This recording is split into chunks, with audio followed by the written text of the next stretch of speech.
Hello everyone, welcome to DC Conversations. Today we have with us Swami Swarupananda, Global Head of Chinmaya Mission. Good evening, Swamiji.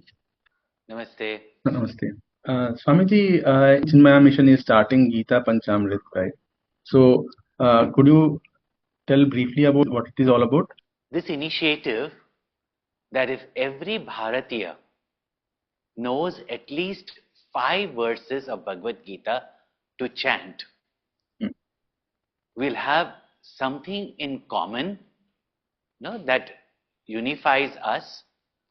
At the same time, Bhagavad Gita is such an amazing source of life knowledge, and yet, because we are no longer familiar with the Sanskrit language or even the content of the Bhagavad Gita, we are not claiming our rich heritage to enrich our life with productivity, peace, harmony, prosperity. So therefore, if these 5 verses, which pretty much tells us what we should do and what the whole universe or Bhagwan does for us, if we do this, we will find that we can make life meaningful, purposeful, transformative, productive, peaceful, happy. So that's why these 5 verses of the Bhagavad Gita, though every verse of the Bhagavad Gita is a gem, and if we can study all of them, but we know that most people may not do that. But at least 5 verses, if everybody knows and passes it on over generations, we will keep this eternal dharma alive. What will be these 5 verses, Swamiji? These 5 verses that have been selected, one is from the 6th chapter, Uddhared Atmanatmanam Na Atmanam Avasadayet Atmaiva Yatmano Bandhu Atmaiva Ripuratmana. The first message is, lift yourself by yourself. And having lifted yourself, don't allow yourself to fall back to whatever condition that you lifted yourself up to. At the same time, it means do not underestimate your potential. Do not underestimate what you have within you, your capacity. Your mind is your best friend. Your mind is your worst enemy. The second verse is, which is very well known, but very well misunderstood. Karmanyevadikaraste ma phaleshu kadachana ma karma phala heturbuhu ma te sangosva karmani. Which is the very essence that normally when we act in this world, we get ourselves all entangled and therefore in bondage. So how do we lift ourselves by ourselves? So it says, karmani eva adhikarahate.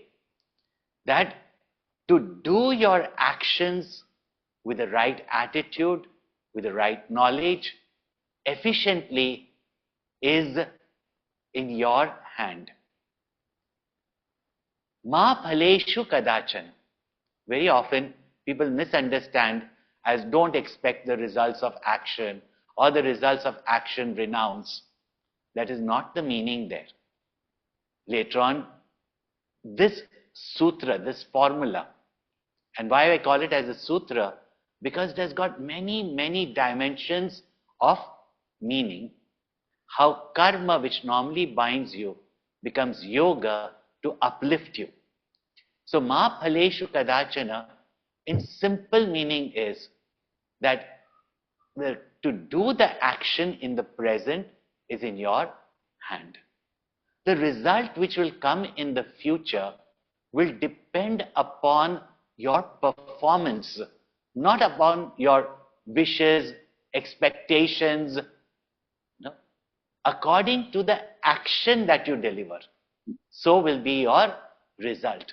Therefore, do your best, but do not worry about the result. So ma phaleshu kadachana means do not worry about the result, because the result comes according to the just laws of the universe.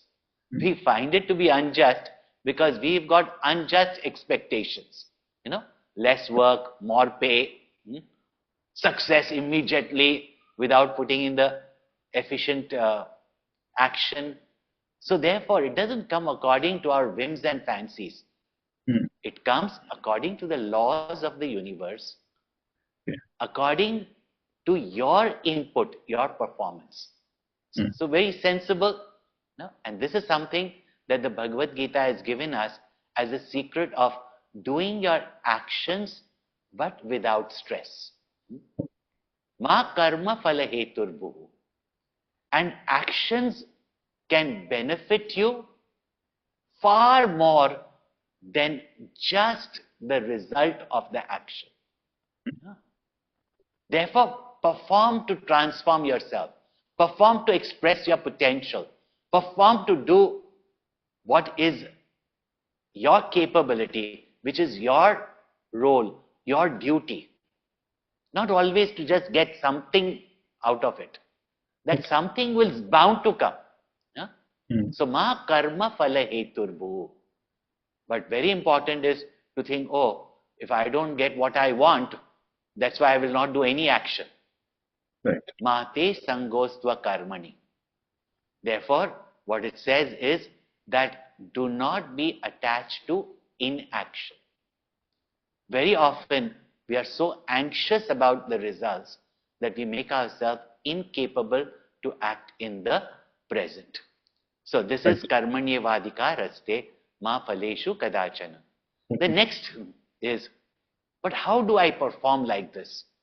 Will I have any inspiration? What is my motivation? So the next verse that has been chosen, which summarizes what Sri Krishna says, that when you do action out of love, out of gratitude, there is an inspiration in the action, and such actions are done with dedication. So therefore, yat karoshi, yadashnasi, yat juhoshi dadasiyat, yat tapasyasi kaunteya, tat kurushva madarpanam. In this world, when we expect from people something, very often we get disappointed. But from the Lord of the universe, from the one who has provided us everything, whenever you do your actions, whatever the action may be, whatever action you do, yat karoshi, whatever you consume or experience through your senses, not only through your mouth food, but sense objects through your senses, yadashnasi, yat juhoshi, even what you do as offerings or worship, in places of worship, dadasiyat, what you share, what you give, because we receive so much, one of our duties is also to share, dadasiyat. Yat tapasyasi, whatever austerities you do for your self-development, yat tapasyasi kaunteya, tat kurushva madarpanam. When you say surrendering it, dedicating it to the Lord, one meaning is that you're dedicating to the intelligence of the universe, the lover of the universe, the giver of the universe. And if you surrender to that, there is nothing for you to worry. So do your actions to the best of your capacity. But you are always worried as to, but who will look after me? What will happen? Right. Even really speaking in this universe, people do not perform for the Lord, do not even perform out of inspiration. Really speaking, who's providing for everybody? Who's giving for everybody? Call it nature, call it society. And why should we hesitate that there is a whole universe? There is a provider of the universe. So Bhagwan says, Ananyas chintayanto mam ye jana paryupasate tesham nityabhi yuktanam yogakshemam vahamyam. That Bhagwan says that in a way I provide for everybody. The whole universe is available for us.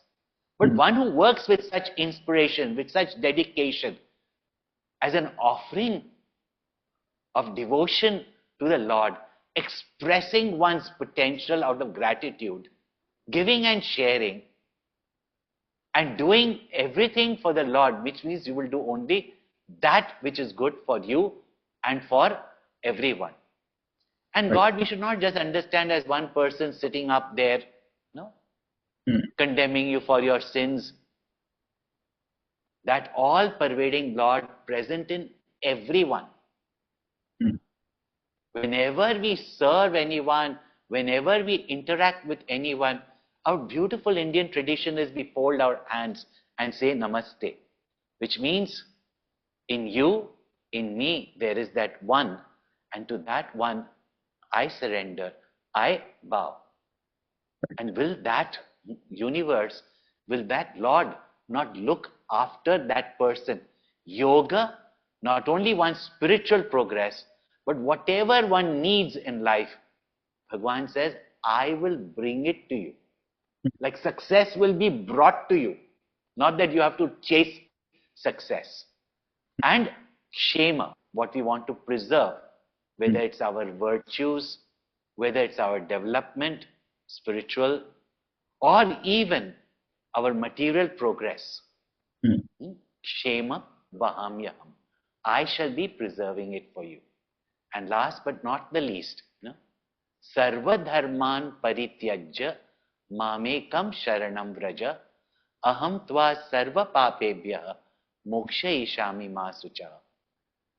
Where Bhagwan says that all dharma, here he says, do all your duties. Right. But if all your duties are dedicated to the one cause, that is, that you're renouncing all your duties, not giving up action, at the same time, your identification with your limited equipments, the body, mind and intellect. Mam ekam sharanam vraja. I, the very Atma, the self in everyone and your very own self. If you turn towards me in single pointed meditation, attention, then Bhagwan says, Aham tva sarva papebhya moksha ishami masucha. I shall liberate you from all papa. Now, papa does not mean just what we understand common sense, sin. From all, sin means from all causes of your agitations, all causes of your sorrow, all results of your actions for which you have to either enjoy, suffer, all the excitements and disturbance of your mind. I shall free you from all that. Ma suchaha. You will have no occasion to grieve. So don't grieve. In fact, Bhagavad Gita starts with, the wise do not grieve. Right. And therefore, having turned towards the truth, there is nothing for us in this universe to feel miserable about. It's only the lack of our knowledge. So these 5 verses, 3, what we should do. 2, what the universe, what the Lord does for us, what Bhagwan does for us. So there are beautiful 5 verses selected, which we are calling it as Gita Panchamrit. In worship also, puja, we have the Panchamrit. Amrit means nectar also, it's sweet, which means of the nature of bliss. Amrita also means that which gives us immortality, eternal bliss and happiness. There is an argument that Bhagavad Gita is more in the nature of a manual of life, like a guide to how one should lead their life. more than a religious document. So what do you say about it? See, our Indian knowledge system is not divisive like you have the other, you know, uh, cultures. Everything is integral. You are one person. You can't see your heart like in modern medicine, separate from your kidney from your eyes from your liver, right? They're all integrated, right? What is spirituality without life or living, and what is living without a spiritual foundation? You get the point, right? Yes. Very cleverly, our books of knowledge, which have been used by the people who knew its value, were brushed off as myths. And now, latest is it's a religious book, right? Remember that this knowledge, and again, what people define as religion, what people define as life, what people define as spirituality. So all these mumbo jumbo for the youth, so that they get completely confused and finally follow no other direction. No? So, Bhagavad Gita, so what is religion without life, and what is life without religion? Is it some mere practices in some place of worship alone that is called as religion? In fact, Bhagavad Gita teaches us that make your entire life a worship. Right. By which you master your mind. At the same time, you grow, and with your transformation, the world also transforms. There's no greater religion than that. Swamiji, among the current youth of this generation, they're very distracted. So does Bhagavad Gita offer anything to them? Certainly. But tell me, which generation of youth were not distracted? Were you not when you were a youngster? But yeah, but this generation has too many distractions compared to We always say my that. They told about our generation also. In fact, that time was the television series, Young and Restless. right. So, really speaking, every generation, as far as the youth who are discovering their intelligence, their intellect, they are discovering their independence of thinking, they are ambitious, yeah, they are desirous, naturally their mind is restless. Today there's no doubt, today they're exposed to a lot of matter on social media, which does add to their agitations, or their even confusions, or even the extent of their diverse desires. So no doubt, but what the Bhagavad Gita says from the first verse which I took, your mind is your best friend, your mind is your worst enemy. Master your mind, and the whole world is there for your command. Not to rule, but is there, all the resources. Okay.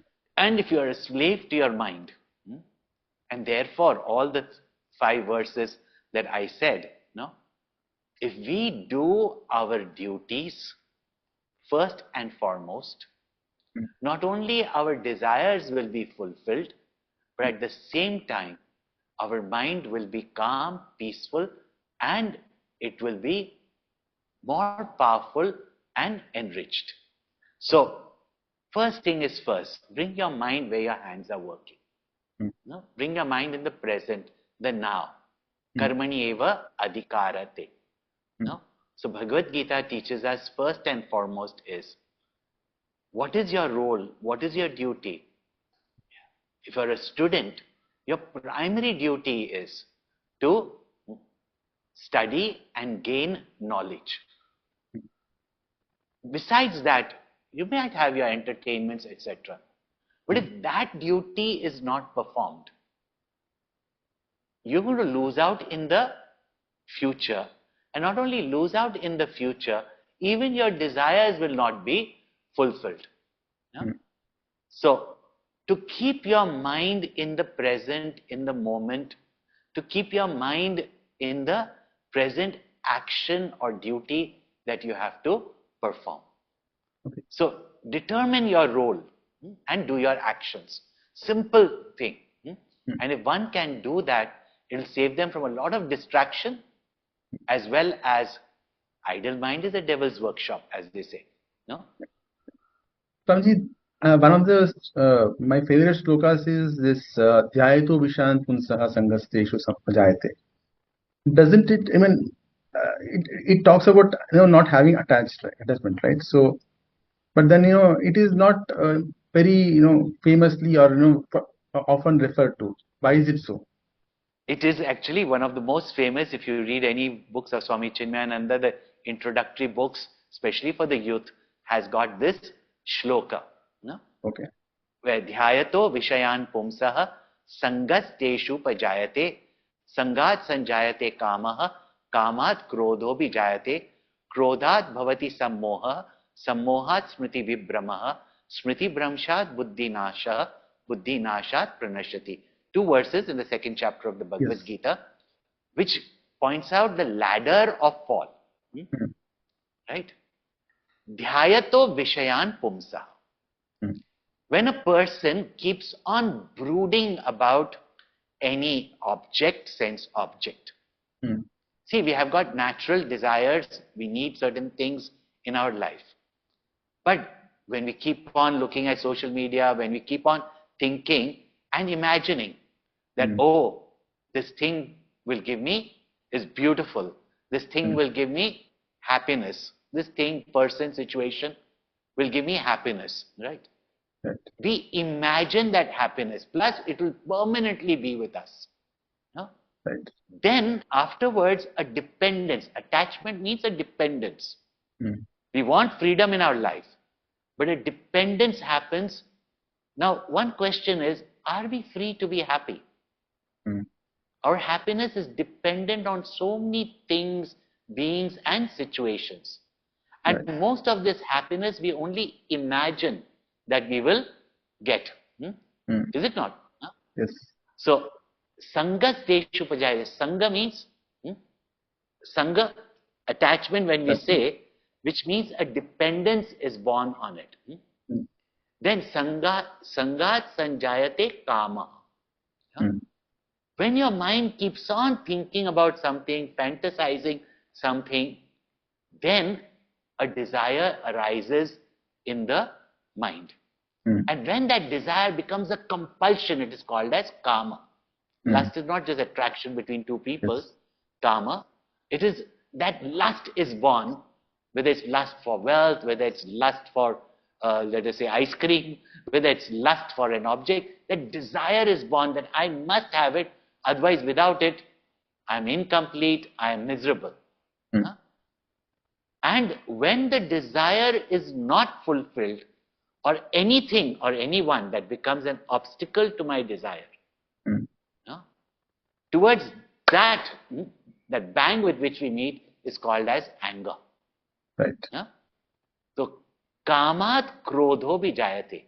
Because one of the questions, and I address many youth around the world, one of the questions the youth constantly ask is, how do we conquer this anger?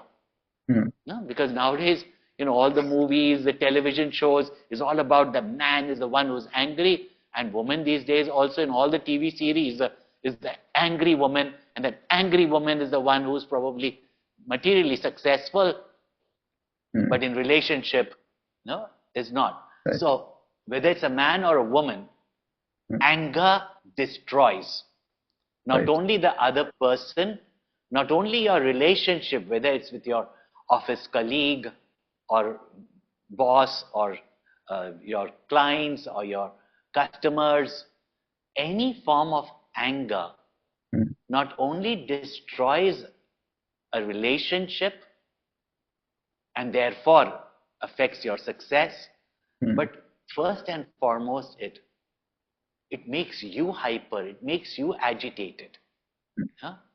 It burns you before you burn others. And krodhat bhavati sammoha.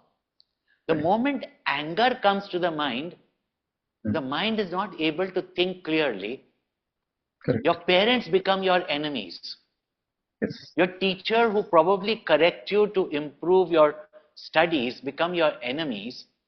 And your friends who encourage you to fool around or to get into addictions, they become your friend. This is called as delusion. Huh? Yes. So, krodhat bhavati sammoha, sammohat smriti vibhramaha. And when there is delusion, there's loss of memory. Correct. Loss of memory of your own culture, your own dignity, your own knowledge, your own wisdom. Also, those who have been good to you, those who have actually been helpful, there's loss of memory. And when there's loss of memory, there is no proper discrimination, no right judgment as to what is right, what is wrong, etc. And without that intelligence, which comes from discrimination, Right.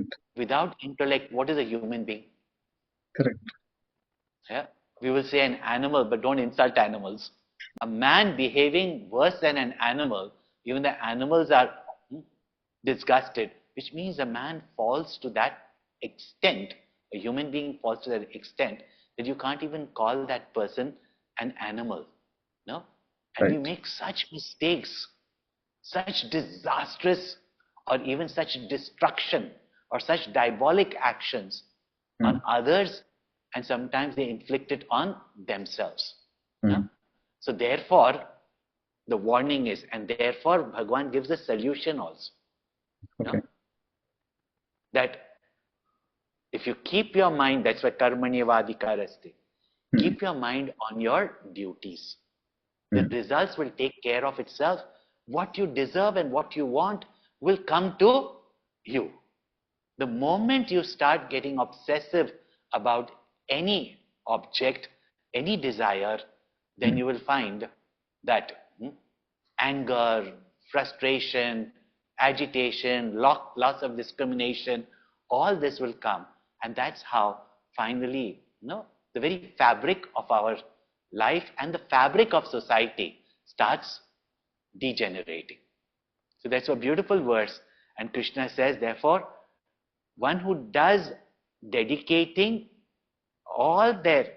keeping all their senses under their mastery. Doesn't mean to shut down the senses, but keeping your senses focused on your duties, keeping it in the right company, keeping your senses well guarded. Yetu sarvani indriyani, all these senses, when they hold on, keeping a higher goal in life, even if it is attainment of God. How to avoid this restlessness? He says abhyasa vairagya. Now, abhyasa vairagya is, if Arjuna himself, if abhyasa vairagya is so difficult for Arjuna himself, how is it easy for youth or any other common person? Yes, Arjuna was a man of such focus. But Arjuna says this so that we should not despair. Arjuna himself was a person of such great focus that even as a child, he only saw the eye of the wooden bird that his guru had told him to, Dronacharya had told him to shoot at. Right. He is a man of such focus, but even he says that this mind, which is so wild, so powerful, so strong, and so unrelenting, I find that the path of mind mastery or even meditation is indeed difficult. To that which Krishna replies that no doubt, he says, of course, Arjuna says it's impossible. Krishna says it may be difficult, but it is not impossible. Because throughout the Bhagavad Gita, one thing Krishna teaches, that in the very word impossible, if you break it up, I am possible.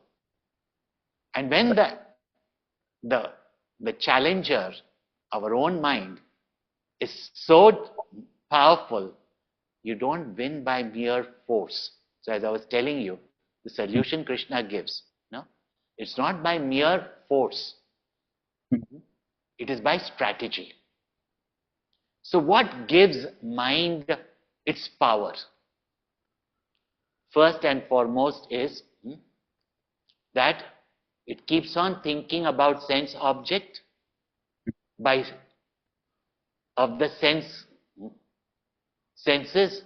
Therefore, as I was mentioning, keep your senses well checked. These are the doorways through which distractions come to the mind, agitations come to the mind. Right.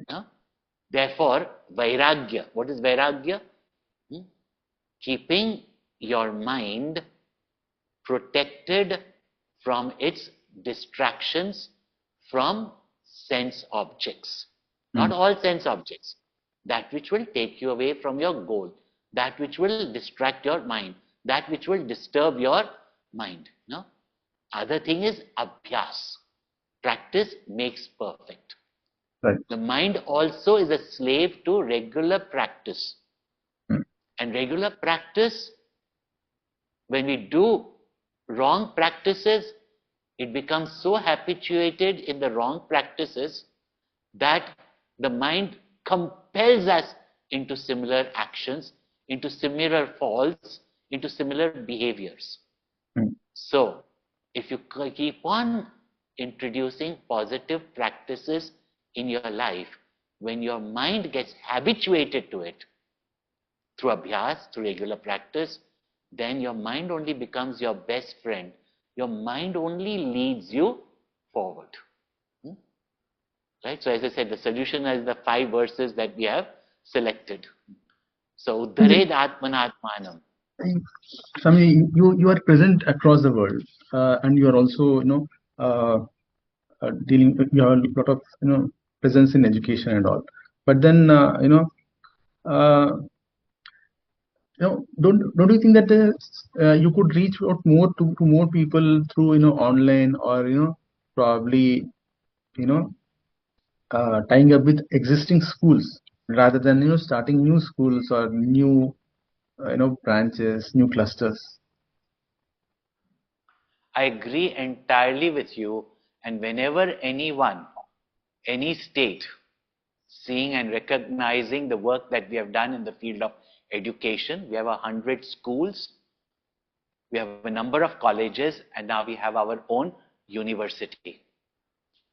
Earlier, when it was not possible to give the children value-based education, Puja Gurudev Swami Chinmayananda envisioned an education system that will give them that home-based values, which go to build our personality, to build our character.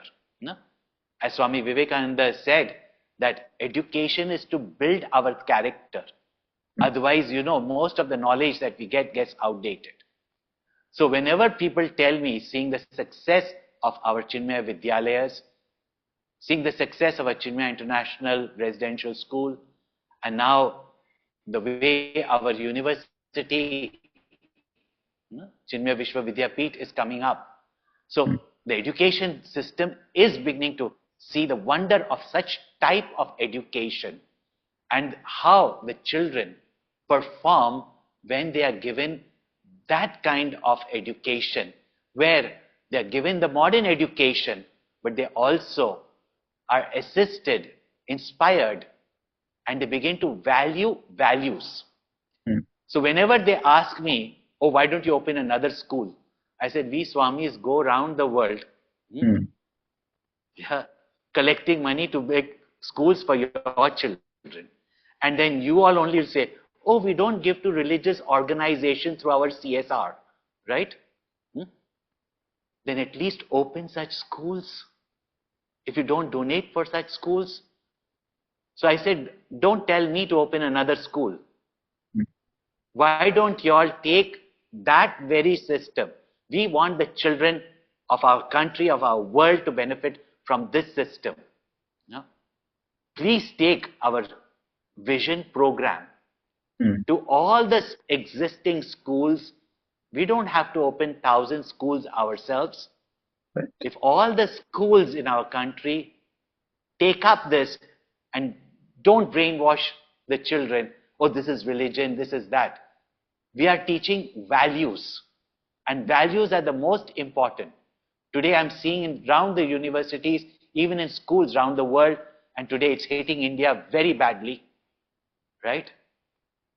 That education is only developing the head, not the heart. Yeah? We are only talking about information, not digesting those values which make that knowledge useful for our own life and for the world outside.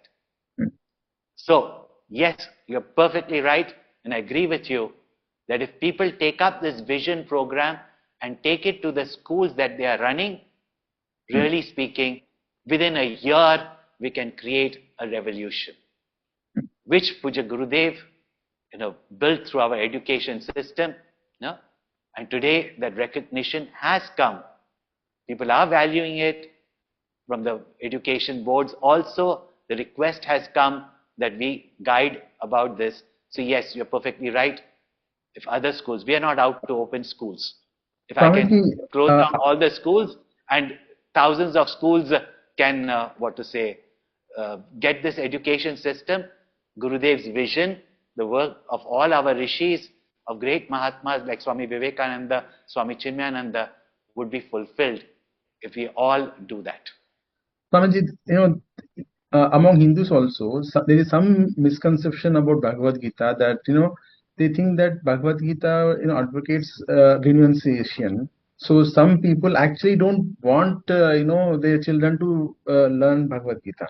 So now, given this kind of, perception among some people, isn't it possible that, for, organizations like you to take out, like, as you told me, some shlokas which focus on character building and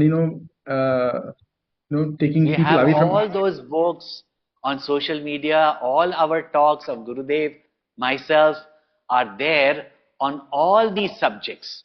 No? What I'm saying is, remove that part about renunciation and only focus on Where these is the things. part of, first and of all, this ridiculous notion It is that ridiculous. I people agree. propagate, and we foolishly, our colonization of our minds that have taken place, and we are foolishly continuing that ideologies that has been put in our mind. Remember, Bhagavad Gita is given to an Arjuna who wanted to run away from the field of his action. Yes. As a warrior, when he is required in the battlefield of life to go and become a renunciate. And what did Krishna teach him? What did Krishna teach him?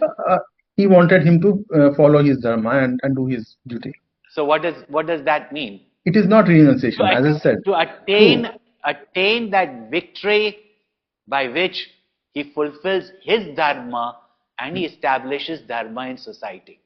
Right? Right. So everyone has got their dharma. Right? True. And what is to be renounced is our selfishness. No? Not by wearing different colored clothes. Correct. Yeah? You get the point? Yes. Nowhere in the Bhagavad Gita is spoken about that kind of renunciation. Right? True. Though there is a path of renunciation for those who want to dedicate their life completely for God realization, and God realization in our Sanatan Dharma and Hinduism is Jagat Seva. Correct. Which is there in our Upanishads. Right? Yes. So the path is also Jagat Seva. The fulfillment also is Jagat Seva. Please request people, study your Bhagavad Gita. Commentaries of Swami Chinmayananda clarifies this very, very clearly. All our books of Chinmaya Mission are made to motivate the youth to perform their actions with dedication. That dedication, when they have, not only their selfishness that makes them lonely, agitated, a world of greed that they hate, but become a part of it. No? What is to be renounced is our negativities, never our duties and our work. And therefore, a sannyasi also, today we sannyasis work more than any corporate head, not for ourselves. Yeah? Nothing for ourselves. And it is such sannyasis only who can serve the world because they don't want anything for themselves.